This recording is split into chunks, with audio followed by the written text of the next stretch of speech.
Hello दोस्तों, मैं श्रवणबाद TV की ओर से मणिराम आज आपके सामने राजस्थान में लोगों के द्वारा चुनी गई सरकार का पिछले दिन का जो एपिसोड है, जो लगातार आप सुन रहे हैं, देख रहे हैं, संविधान की सरेआम धज्जियां उड़ाई जा रही है। उस घटनाओं पर कुछ हम चर्चा करेंगे कि इसके पीछे कारण क्या है। बहुत ही सिंपल सी बात है कि माननीय अशोक गहलोत के नेतृत्व में कांग्रेस के विधायकों ने उनको मुख्यमंत्री का पद सौंपा। इसमें कोई शक नहीं कि कांग्रेस हाईकमान का उनको आशीर्वाद रहा ही होगा। और सचिन पायलट को उप मुख्यमंत्री का पद दिया। अगर सचिन पायलट की राजनीतिक सफ़र पे अगर नज़र डालें तो केंद्र में 2 बार केंद्र में मंत्री रहे और राजस्थान में वो कांग्रेस के अध्यक्ष भी रहे हैं और डिप्टी सीएम भी रहे हैं। आज उनके खुद की अति महत्वाकांक्षा ने अपना नुकसान तो किया ही, करवा लिया। उसके साथ जो अन्य बागी विधायक जो उस अति महत्वाकांक्षा में उसके शामिल थे या शामिल है, उनका भी मुझे काफ़ी बड़ा नुकसान होता हुआ नज़र आ रहा है। इस सारे घटनाक्रम में जो राजनीति में थोड़ी सी जो रुचि रखते हैं या राजनीतिक शास्त्र के जो विद्यार्थी हैं या इस देश में प्रजातंत्र को पसंद करते हैं, अमन पसंद जो लोग हैं, या इस देश के संविधान से जिनका प्यार है, वो सब लोग इस घटना से चिंतित है। ये पहली और आखिरी नहीं है। जब से 2014 में मोदी की सरकार आई है, सरेआम ऐसी घटनाएं अलग अलग प्रदेशों में दोहराई गई। चाहे वो गोवा का मामला हो, अरुणाचल प्रदेश का मामला रहा हो, या इसे पूर्व कर्नाटका का मामला रहा हो, और अभी आपने देखा मध्य प्रदेश में जो कुछ हुआ। अब मध्य प्रदेश और ये मैं ये कह सकता हूँ या हम सब कह सकते हैं कि मध्य प्रदेश की पुनरावृत्ति है। थोड़ा सा भी समझ रखने वाला व्यक्ति अच्छी तरह से सचिन पायलट की उसकी इस घटना को अच्छी तरह से जानता है कि इसके पीछे राज क्या है। इस राजनीति में भ्रष्ट नहीं है ये कोई नहीं कह सकता, साबित नहीं हो सकता, क्योंकि जिन एजेंसियों ने भ्रष्टाचार को साबित करना है वो इनकी दृष्टि पे हैं। अगर कोई ईमानदार आदमी सीबीआई, ईडी या उसके ऊपर कोई बैठा हो तो मेरे ख्याल में कांग्रेस और बीजेपी का कोई भी शायद ही कोई विधायक या मेंबर पार्लियामेंट इससे बचे। सब पे भ्रष्टाचार के मामलों में एफआईआर हो सकती है। ये कोई नई बात नहीं है, किसको बेवकूफ़ बनाया जा रहा है। आप कैसे ईमानदार हो सकते हैं? इससे अगर थोड़ा सा इसके पीछे घटनाक्रम पे हम जाते हैं, 2 चीज़ें सामने हैं जो राजस्थान के अंदर जिन लोगों को या राजस्थान के लोग बता सकते हैं या राजनीति की रुचि रखने वाले लोग इस बात को अच्छी तरह से बता सकते हैं या जानते हैं कि कांग्रेस की जो टिकटों का बंटवारा हो रहा था, कांग्रेस की टिकटों का बंटवारा नेचुरली बात है कि सचिन पायलट प्रदेश अध्यक्ष थे, ज़्यादातर टिकटें उनके हिस्से में भी आई। अशोक गहलोत पहले इस मामले में काफ़ी ट्रेंड रहे हैं, उनको इस बात का पहले से आभास था कि चुनाव के बाद क्या होने वाला है। तो अशोक गहलोत ने जो सूत्र बताते हैं, हमारे सूत्र जैसे बताते हैं, उन्होंने बताया कि इलेक्शन से पहले अपने कुछ खास सिपा सलारों को बहुजन समाज पार्टी के अंदर टिकट लेने के लिए भेज दिया। बहुजन समाज पार्टी की टिकटें कैसे मिलती है ये सब जानते हैं, बहुजन समाज के लोग भी जानते हैं और सब पूरे देश के लोग जानते हैं। तो वो कुछ ऐसे लोग थे जो अशोक गहलोत के जो बहुजन समाज पार्टी के टिकट पे चुनाव लड़ लिए, उसमें से 6 कामयाब भी हो गए। अब जो कामयाब हो गए तो नेचुरली बात है उनकी आस्था, उनका सारा जो मैनेजमेंट, सारा प्रबंध जो किया था वो अशोक गहलोत के साथियों ने किया होगा। उसी का रिजल्ट था कि वो चुनाव के कुछ देर बाद उन्होंने सपोर्ट किया, समर्थन किया, और समर्थन के कुछ दिनों बाद वो कांग्रेसी हो गए। इसी तरीके से जिस सीट पे या जो टिकटें अशोक गहलोत अपने साथियों को नहीं दिला पाए, उस जगह अपने ऐसे कुछ साथियों को बागी होके खड़ा होने के लिए निर्देश दिया, और वो जो इंडिपेंडेंट कैंडिडेट जो थे उनकी ज़्यादा आस्था अशोक गहलोत के साथ जुड़ी हुई थी। ऐसे 11 विधायक उनके जीत गए जो इंडिपेंडेंट थे। 11 और 6 17 उनके पास में अलग से मैनेजमेंट थी अशोक गहलोत के। और इस प्रकार से जो थोड़े से मामूली से अंतर से इनकी सरकार बन रही थी, या तो उस सरकार को स्थायित्व देने के लिए 6 बहुजन समाज पार्टी के विधायक और 11 इंडिपेंडेंट विधायकों का साथ समर्थन आने के बाद राजस्थान में सरकार जो है कंफर्ट जोन में आ गई। ये एक अच्छा काम हुआ, या उनके लिहाज से अच्छा काम हुआ। सरकार चलती रही। अब बीच में कुछ होटल में सेक्स कांड की कुछ बातें आई। सेक्स कांड के बारे में सचिन ज़्यादा जानते हैं या दूसरे लोग जानते हैं, कुछ इधर की बातें हैं, पुष्ट खबरें हैं जो मैं इसमें पुष्ट नहीं कर सकता, लेकिन कहीं इस टाइप की कुछ नाराज़गियाँ रही, आपस में काम करने के मुद्दे पे नाराज़गी रही। अब अगर किसी बच्चे को पड़ोसी अगर भड़काना चाहे तो उसके घर की नाराज़गी तो रहती है, तो कुछ भड़काया जा सकता है ना। इसमें तो कोई शक नहीं कि भारतीय जनता पार्टी का ट्रैक रिकॉर्ड अच्छा नहीं है। वो किसी भी कीमत पे येन करेन प्राकेन वो वहाँ की सरकार को अपदस्थ उन्होंने करना ही है, और वहाँ की सरकार को अपदस्थ करने के लिए, सरकार को गिराने के लिए कांग्रेस के जो है अति महत्वाकांक्षी व्यक्ति को उन्होंने अपने पाले में लिया, और अपने पाले में लेके उनको इस बात के लिए प्रेरित कर दिया। क्योंकि उनका मित्र जो है सचिन पायलट का मित्र ज्योतिरादित्य सिंधिया ऑलरेडी भारतीय जनता पार्टी में शोभा बढ़ा रहे हैं। मध्य प्रदेश का उनके सामने सारा उदाहरण था, तो उनको भी ये लगा।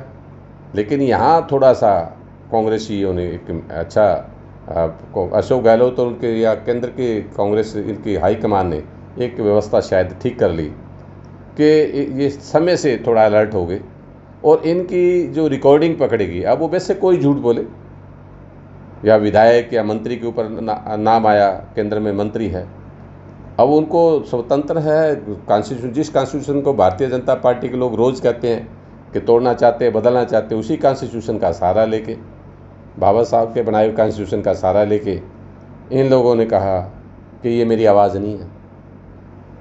बेशक आप नाट जाएं, लेकिन एसओजी का जो एफआईआर हुई है आपके खिलाफ, या जिन लोगों को अंदर किया है, सच तो आप भी जानते हैं, दुनिया भी जानती है, और अशोक गहलोत तो वो तो जानते ही हैं। अगर लोग सच जानते हैं तो आपकी कितनी मिट्टी खराब हो रही होगी राजस्थान में, या भारतीय जनता पार्टी की, मोदी के, अमित शाह की क्या इज्जत बची होगी, ये सब आप जानते हैं। अब एक ये सवाल उठता है कि अशोक गहलोत ने किया क्या, जब उसके बागी मंत्री और वो विधायक गुड़गांव में भारतीय जनता पार्टी के खट्टर की मेहरबानी पे गुड़गांव में बैठे रहे। उनकी हरियाणा पुलिस उसके लिए आवभगत कर रही है, हरियाणा सरकार उसके लिए आवभगत कर रही है। अगर वहाँ की एसओजी की टीम आके और उसके ऊपर उनसे पूछताछ करने के लिए आती है तो यहाँ की पुलिस उनको उस कमरे में, उस होटल में जाने नहीं देती। ये सब लोग जानते हैं इसके। और फिर हाई कोर्ट में राहत दिलवाने के लिए भारतीय जनता पार्टी के वकील उसकी पैरवी करते हैं, भारतीय जनता पार्टी के वकील सुप्रीम कोर्ट में उसकी पैरवी करते हैं सचिन पायलट की। मायावती जी का जो बीएसपी 1 साल बाद याद आई उनको, मायावती जी को, तो आपके एमएलए कांग्रेस में चले गए। वो अब सरेआम जानते हैं, बहुजन समाज के लोग भी जानते हैं कि मायावती जी की आस्था किसके साथ टिकी है।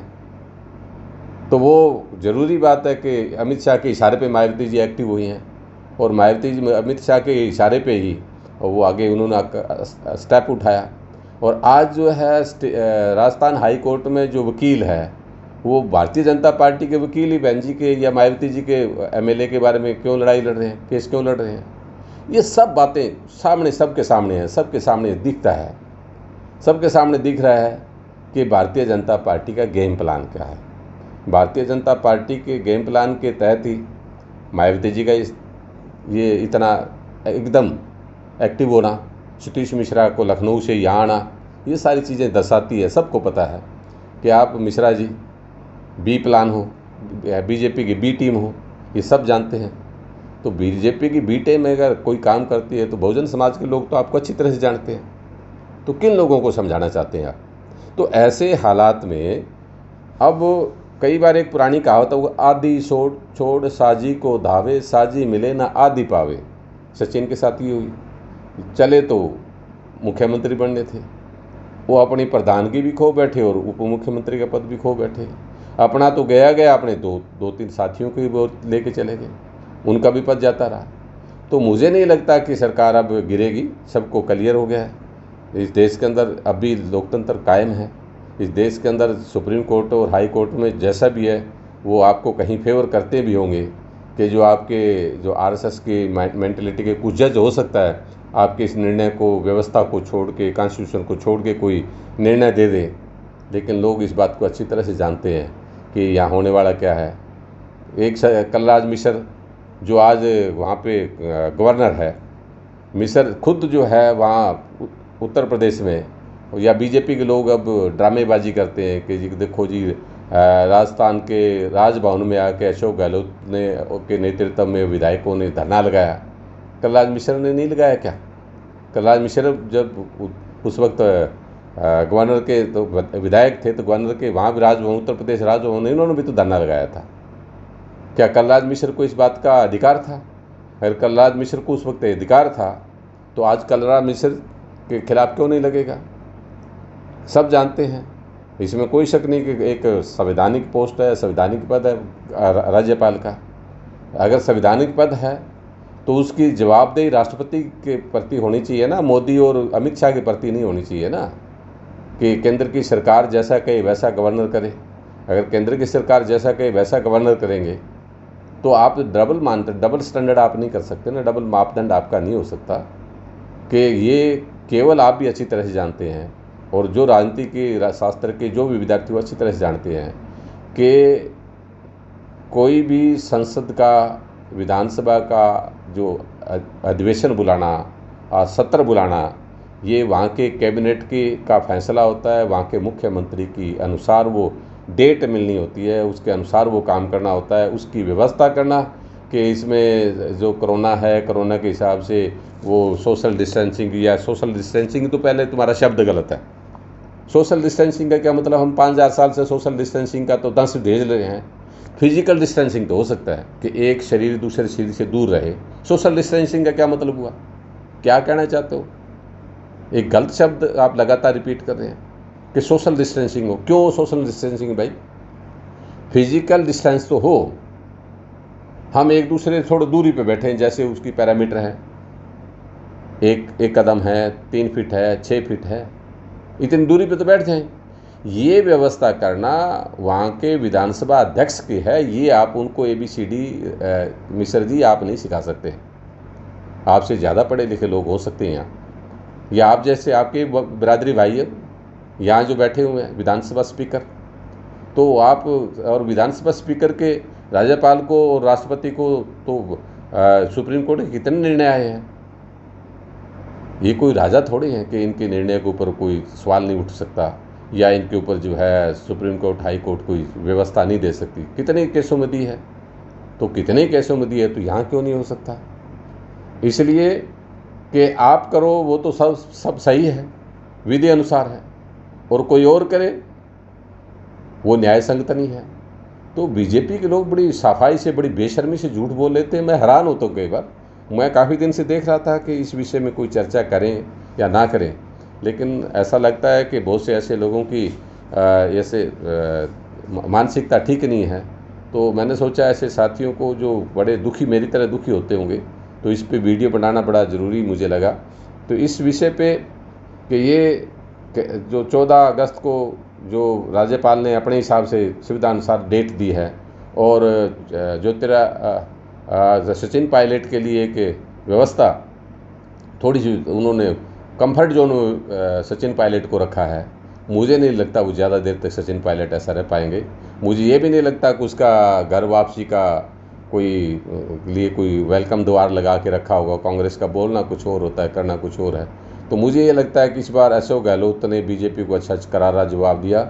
उनके केंद्र के मंत्री के खिलाफ एफआईआर करना, जो बीच में दलाली कर रहे थे उन लोगों के खिलाफ एफआईआर करना, एसओजी की टीम भेज देना, एक बहुत बड़े दमखम की बात है। तो मुझे ऐसा लगता है कि अशोक गहलोत ने ये जो कदम, एक अच्छा कदम उठाया था, और ये लोकतंत्र को जिंदा रखने के लिए, और कठपुतली या लल्लू मुख्यमंत्री बनने से बेटर ये है कि बेशक ये सरकार जाए, ऐसी कोई बात नहीं है, लेकिन जिस तरीके से अशोक गहलोत ने जो किया है, मुझे ऐसा लगता है कि वो काफ़ी सुलझे हुए और एक खिलाड़ी की तरह उन्होंने काम किया। कांग्रेस का यहाँ प्रदर्शन भी मेरे को लगता है ठीक रहा। बीजेपी अपने आप को पर्दे के पीछे जैसा करना चाहिए वो तो सब दुनिया जान गई है कि हाई कोर्ट और सुप्रीम कोर्ट में आपके वकील वहाँ मुकुल रोहतगी ये क्या कर रहे थे, बाकी वकील आपके क्या कर रहे थे, सब आपको पता है। तो किस को आप बताना चाहते हैं कि हम इससे दूर हैं? तो हम नहीं कहते कि आप दूर रहिए, आप रहिए, कोई दिक्कत नहीं है, क्योंकि आपने तो 6 साल हो गया, 6 साल में कोई अच्छा काम किया ही नहीं। कोई कौन सा काम अच्छा किया मुझे तो नज़र नहीं आता, या देश की जनता को किसी को कोई अच्छा काम नज़र आता तो वो बता दें। आपने जो सरकारें गिराई, जो सरकारें बनाई, जिस तरीके से आपने प्रजातंत्र का मखौल उड़ाया, जिस तरीके से आपने संविधान की धज्जियाँ उड़ाई है, जिस तरीके से आपके राज्य में 9 अगस्त को जिस तरीके से संविधान को आपके पार्लियामेंट के 10 कदम की दूरी पर जलाया गया, आप किस मुंह से ऐसी बातें करते? संविधान की बातें, प्रजातंत्र की बातें, ये बातें आप कैसे कह लेते हो? आपके प्रवक्ता ने क्या खाते हैं, वो किस बड़ा अजीब किस्म के वो लोग हैं। और आपकी जो आईटी सेल के जो लोग हैं, अब अलग अलग वीडियो बना के जो डाल रहे हैं, वो इस टाइप की जो बातें कर रहे हैं, मुझे नहीं लगता कि वो ऐसा कुछ करके भ्रमित कर पाएंगे। लोग आपकी सब बातों को समझ रहे हैं। तो मेरा एक अशोक गहलोत के लिए साधुवाद कि उन्होंने इस लड़ाई को ठीक से लड़ा, और मुझे लगता है कि आप सरकार बचा पाएंगे। सचिन जी के लिए एक अच्छी सलाह कि अभी कुछ नहीं बिगड़ा, आप नौजवान हैं। मैं नहीं कहता कि आप कांग्रेस में वापस आ जाओ, लेकिन आपसे गलती तो हो गई है। आपने बहुत बड़ी गलती कर दी। आपने अपने पाँव पे कुल्हाड़ी मार ली। इस पे मरहम पट्टी करवा के अपने आप को किसी अच्छे सलाहकारों के, अब जो आपके चारों ओर जो लोग घूम रहे हैं ना, उनसे दूर हट के किसी एकांत में बैठ के एक बार सोचिए। आप नौजवान हैं, राजेश पायलट के बेटे हैं आप, तो आप उनके बेटे हैं, तो उनका कितना, सचिन जी, मुझे नहीं लगता कि भी आप इतने निकम्मे तो नहीं हो सकते। आपका दिमाग का दिवाला, या आपका दिमाग तो ठीक ठाक है, मुझे ऐसा लग रहा है। तो आपको थोड़ा सा ईमानदारी से अपने आप को थोड़ा रिकग्नाइज करके कि आपके पिताजी के क्या सपने हैं, आपका इतना महत्वाकांक्षी एकदम होना, ये मुझे नहीं लगता ठीक है। आप अपने और दूसरे ऐसे मित्र, आपके ऐसे और भी मित्र होंगे जो आपको अच्छी सलाह दे सकते हैं। कांग्रेस से बाहर भी ऐसे मित्र होंगे जो आपको अच्छी सलाह दे सकते हैं। मैं नहीं कहता कि कोई ज्योतिरादित्य सिंधिया ही इसके अच्छे एडवाइज़र आपके हो सकते हैं, वो आपके दोस्त हैं। मेरी उनसे कोई व्यक्तिगत दुर्भावना नहीं है। उनको लगा कि उनके परिवार के लंबे समय तक बीजेपी के साथ अच्छे रिश्ते रहे, तो मैं तो सोच रहा था ज्योतिरादित्य कांग्रेस में टिके हुए कैसे हैं, तो अब वो सही जगह चले गए हैं। उनका तो राजा महाराजाओं के लिए वो पार्टी थी बीजेपी, और उनके दादी और उनका बुआ सब बीजेपी के अंदर है, तो आप चले गए, आपके लिए साधुवाद। आप शायद थोड़ा आगे पीछे चले जाते तो लोगों को बुरा नहीं लगता, आप चुनाव से पहले चले जाते तो ये मध्य प्रदेश की चुनी हुई सरकार ना गिरती। तो इसलिए थोड़ा सा इस लोकतंत्र का आप मखौल मत उड़ाइए। आप जवान हैं, आपकी टीम के, राहुल गांधी की टीम के जो, अब इसमें कई बार बीजेपी के लोग उसको कई बार कहते हैं, मैं कोई कांग्रेस मेंटेलिटी का व्यक्ति नहीं हूँ। कांग्रेस ने मैं कांग्रेस के ऊपर सरेआम आरोप लगाता हूँ कि बाबा साहब को कांग्रेस ने मारा, कांशीराम जी को कांग्रेस ने मरवाया, मैं ये बात भी कहता हूँ। लेकिन इसके बावजूद मैं चाहता हूँ कि विपक्ष के अंदर कांग्रेस के जो लोग हैं वो अपनी जिम्मेवारी को ठीक से निर्वहन करें। इसके बावजूद भी मुझे राहुल गांधी कुछ कई बातों पे ठीक नज़र आते हैं। अपनी बात कहते हुए वो दम से कहने की कोशिश करते हैं। वो बेशक मीडिया एक तरफा, बेशर्मी से मीडिया एक तरफा बीजेपी की बोली बोलता है, लेकिन मुझे कई बार ऐसा लगता है कि राहुल गांधी फिर भी फैक्ट्स के साथ, तथ्यों के साथ अपनी बात रखते हैं। तो उनके लिए भी साधुवाद कि आप जो है, मेरे को नहीं लगता कि एक बाहर से बैठ के सरकार इस पार्टी को चला सकते हैं।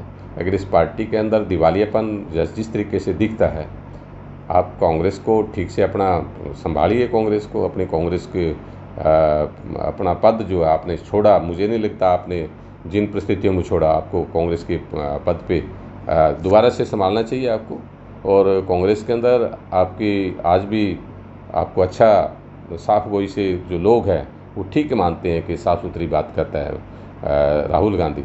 तो अगर आप इसको संभाल लेते हैं तो विपक्ष की जिम्मेवारी जो आप निभा रहे हैं वो ठीक ठाक निभा रहे हैं, और थोड़ा सा जिम्मेवारी से आप इस बात को बिना कोई डर और भय के अपनी बात पूछ सकते हैं, अपनी बात को कह सकते हैं इस बात के लिए। क्योंकि जितना ऐसे राज में, मोदी जैसे, अमित शाह जैसे राज में आपकी एक बहुत बड़ी जिम्मेवारी बनती है, तो बड़ी जिम्मेवारी बनती है, इसलिए आप जो है कांग्रेस के जो बाकी लोगों को मुझे नहीं लगता कि इतने तरीके से, बढ़िया तरीके से उस बात को रख पाते हैं। तो आपको बहुत बहुत साधुवाद, और इस पार्टी का और आपके राजस्थान सरकार का ऊपर आप थोड़ा एक्स्ट्रा ध्यान दे के, और जो इसको हर नागरिक को, हर देशवासी को इस बात से खुशी होगी कि बेशक आपकी सरकार अच्छा काम करे ना करे, अशोक गहलोत किसी को पसंद है नहीं है अलग बात है, लेकिन जो लोगों ने आपकी सरकार को चुना, एक क्लियर मेजॉरिटी आपको दी, आपकी सरकार को 5 साल पूरा करना चाहिए, चाहे वो मध्य प्रदेश में थी, चाहे वो आपकी राजस्थान की सरकार है। तो मैं तो इतना ही कहूँगा कि जो ऐसे लोगों को टिकट बांटते वक्त आप ध्यान रखिए कि जो लोग अति महत्वाकांक्षी हैं उन लोगों को आप टिकट मत दो। दूसरा ये है कि जो कांग्रेस के पुराने कार्यकर्ता हैं, 20-20 साल से, 30-30 साल से घिस गए हैं जो, तो आपके जो राजपुत्र हैं जिनके बाप दादे कांग्रेस के अंदर रहे हैं, ऐसे और बहुत से, मैं उनका नाम नहीं लूँगा, वो भी आपको ख़राब कर सकते हैं आने वाले टाइम में। तो ऐसे लोगों को ज़्यादा, मैं समझ रहा हूँ कि ज़्यादा भाव देने की ज़रूरत नहीं है। वो लोग जो आपके लिए लाठी खाते हैं, गोलियां खाते हैं, सड़कों पे प्रदर्शन करते हैं, सड़कों पे धरने लगाते हैं, और प्रजातंत्र का जहाँ मखौल उड़ाया जाता है, जहाँ डेमोक्रेसी को कुचला जाता है, वहाँ ये कई बार संघर्ष करते हुए, पुलिस से भिड़ते हुए, दूसरी पार्टियों के साथ संघर्ष करते हुए कई बार नज़र आते हैं। तो उनमें से कुछ ऐसे लोगों को राहुल जी आप देखिए, वो आपकी पार्टी के अच्छे वर्कर हो सकते हैं, अच्छे कार्यकर्ता हो सकते हैं, अच्छे विधायक हो सकते हैं, अच्छे मंत्री हो सकते हैं, अच्छे मुख्यमंत्री हो सकते हैं। तो ऐसे मैं इन सब बातों के साथ करके अपनी बात को विराम दूंगा। जिन साथियों को मेरी इस बात से कमेंट करना आपको अच्छी लगी होगी, मैं ऐसा लगता है कि मैंने जो कुछ बातें कही हैं, क्योंकि एक विपक्ष का मजबूत होना, किसी भी देश में अगर मजबूत सरकार है तो उसके साथ मजबूत विपक्ष होना भी उतना ही ज़रूरी है। तो असल में तो बीजेपी वहाँ विपक्ष की भूमिका में अच्छा काम कर सकती थी, तो वो तो कुछ और काम करने लगी। बीजेपी को राजस्थान में अच्छे विपक्ष का काम करना चाहिए था। तो अभी कोई ज़्यादा टाइम नहीं था, बीजेपी के लोग अगर ठीक से काम करते विपक्ष का, तो सरकार अगले टेन्योर में वहाँ बीजेपी के आ सकती थी राजस्थान में।